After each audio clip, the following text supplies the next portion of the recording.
سلام دوستان عزیز، این برنامه نوبتی ترانسفر در عمل است و ما چون هر وقت سخن را از گزارش های ترانسفری فوتبال وطن شروع میکنیم.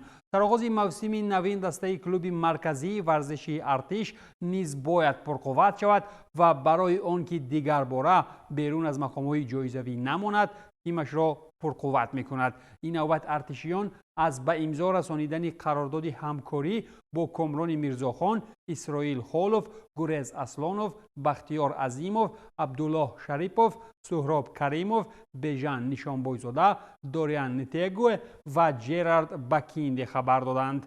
10 شرطنامه نوی ارتشیان با 10 چهره نام برده خود نیمی خریدکنی ناتینگهم فارست را به یاد می آورد و اگر هر یک از این بازیگران در یک پیروزی دستوی سهمگذار باشند ما می توانیم تیم زمان صبحانی را به یاد بیاریم. در صورتی برعکس مگر بازیگران به مثال این درختی جالب در ایالت ایاوا 4 پای پیدا نمایند تا کوفیسینت کار فایده‌ناک به مراتب بیشتر شود. همزمان دسته ریگارتا دازی شهری تورسونزاده قراردادهای همکاری را با بازیکنان خود فیروز قرایف، دلاور شاه غنیف، ابراهیم زوکیروف، دروازه‌بان دلیر عزیزوف، شهرت المرادوف، شاهرخ سنگوف، شیرزاد محمدیف، فیروز بوبیف برای 1 سال دیگر تمدید کرد.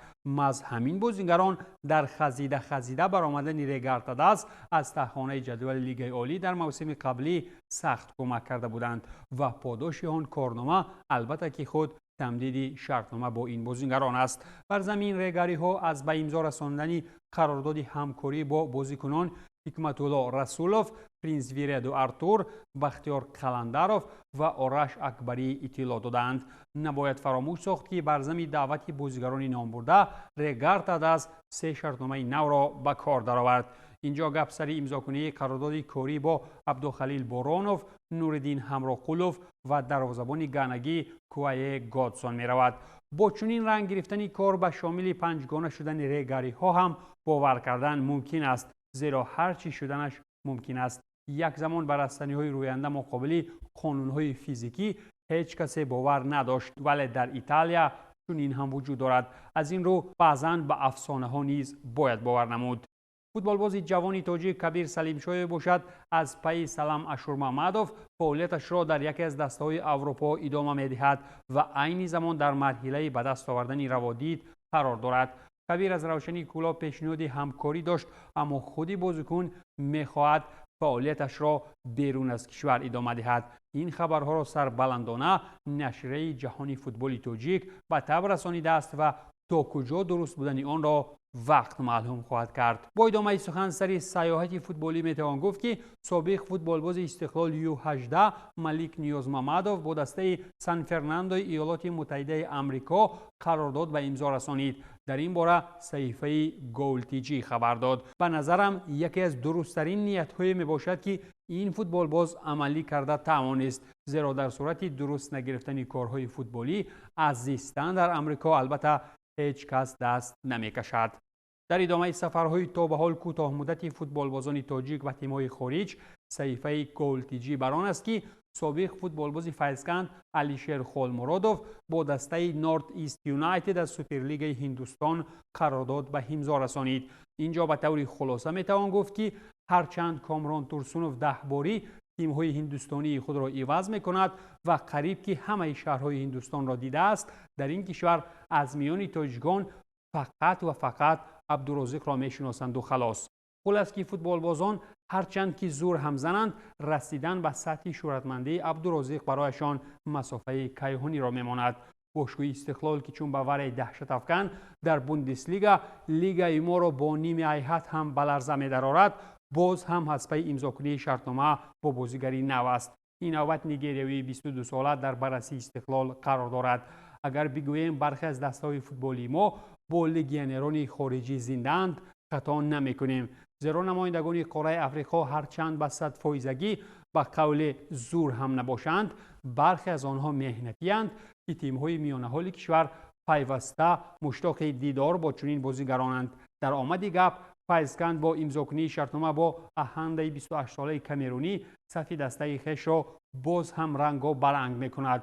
پسکندی واسه همچنین میتواند بازیگر ازبکستانی را شامل تیم نماید. این دفاعگر ظفر اکبرعلیف می باشد که از این پیش در دسته های استرافشن و روشن ظفرآباد هنرنمایی کرده است. باشگاه فوتبال استرافشن که رقابت‌های موسمی جدید را در لیگ یکم آغاز می‌کند، قرارداد همکاری با دستپرور خوجند پرویز علیف به امضا رسانید. در علاوه سخن سر کارهای ترانسفری تیم‌های شمالی کشور میتوان گفت که راهبریت دسته خوجند بنابر به موافقه نرسیدن با امبک داودانی قرارداد همکاری را قطع کرد.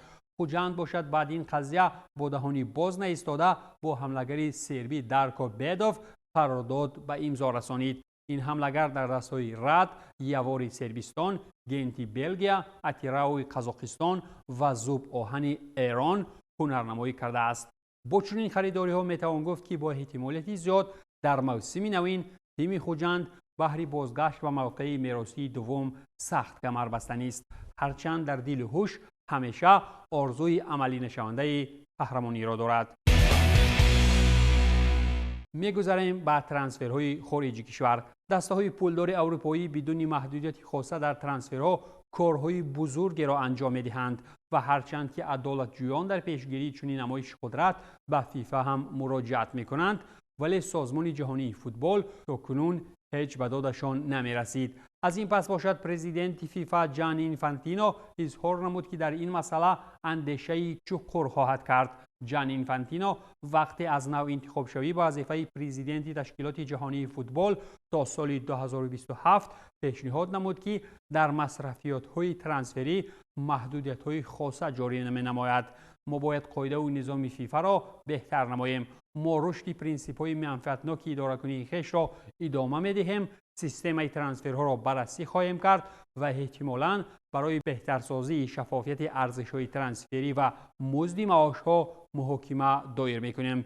احتمالاً ضرور می‌آید تا محدودیت‌ها در عملی کنی گزارش‌های ترانسفری را جاری کنیم و ضرور است که این کار عملی کرده شود. ما این مسئله را با کلی جانب‌های منفعت‌دار بررسی می‌کنیم و می‌بینیم که چی کار می‌توان کرد، گفته است اینفانتینو. اگر چنین سخن‌های گفته‌ای پرزیدنت تازه انتخاب فیفا عملی شوند، پس در این صورت جز بستن اشتهای بزرگ پولداران در منچستر و مادرید و لندن و پاریس دیگر علاج نمیماند.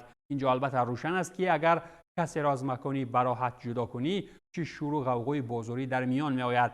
حتی تکرار منظره جدا کنی سگ از استخوان را هم میتوان به یاد آورد.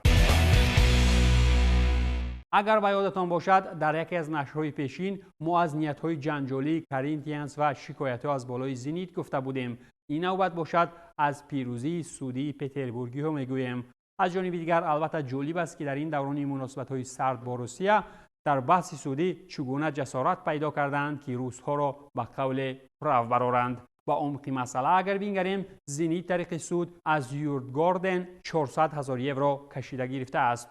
چنانه که نشریه اسپورت اکسپرس می‌رساند، پالاتای حل بحث‌های فیفا دعوای زنیت را بر تیم یوردگاردن در مسئله دروازه‌بان الکساندر واسیوتین خانه گردانیده است.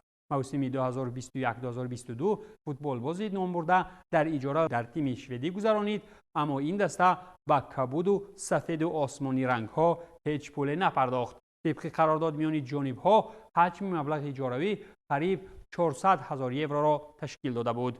و این خاطر زنیت به پالاتای حل بحث‌های فیفا مراجعت نمود و آن هم در نوبت خود قرار برآورد. یوردگاردن باید در دوام 45 روز همه قرضها را در پیش زنیت پرداخت نماید و به فیفا جریمه سپارد. اگر پرداخت به تأخیر افتد، دسته فوتبالی از شهر استکهلم در 2 روزنه ترانسفری در پیش ایستاده از عملیات‌های ترانسفری محروم کرده می شود.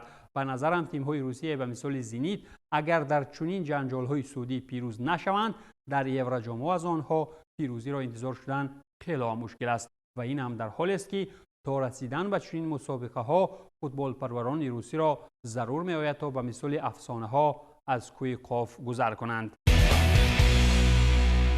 این بود پایان برنامه ترانسفر در عمل. تنسیت و پیروز باشید.